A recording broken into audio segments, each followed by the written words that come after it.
أعوذ بالله من الشيطان الرجيم. بسم الله الرحمن الرحيم. ويسألونك عن الجبال فقل ينسفها ربي نسفا فيذرها قاعا صفصفا لا ترى فيها عوجا ولا أمتا يومئذ يتبعون الداعي لا عوج له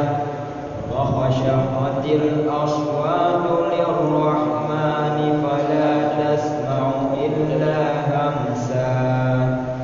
يومئذ لا تنفع الشفاعة إلا من أذن له الرحمن ورضي له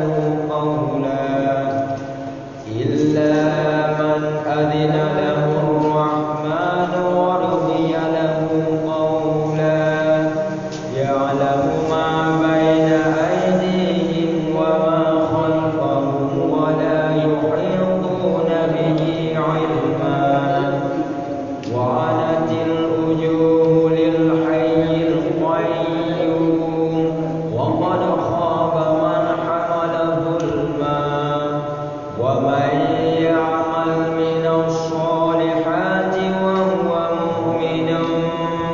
فلا يخاف ظلما ولا هضما وكذلك أنزلناه قرآنا عربيا وصرفنا فيه من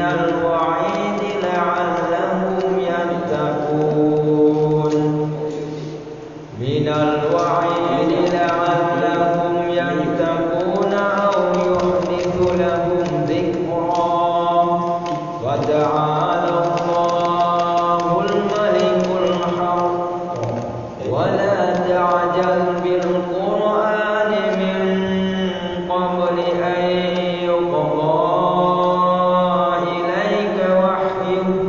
وقل رب زدني علما ولقد عهدنا إلى آدم من قبل فنسي ولم نجد له عزما وإذ قلنا للملائكة اسجدوا لآدم فسجدوا إلا إبليس أبى فقلنا يا آدم إن هذا عدو لك ولزوجك فلا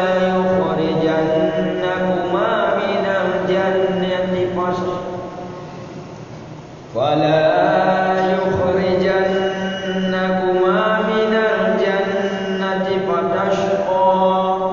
إن لك ألا تجوع فيها ولا تعرى وأنك لا تظمأ فيها ولا تضحى فوسوس إليه الشيطان قال يا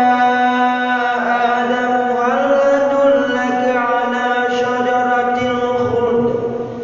أدلك على شجرة الخلد وملك لا يبلى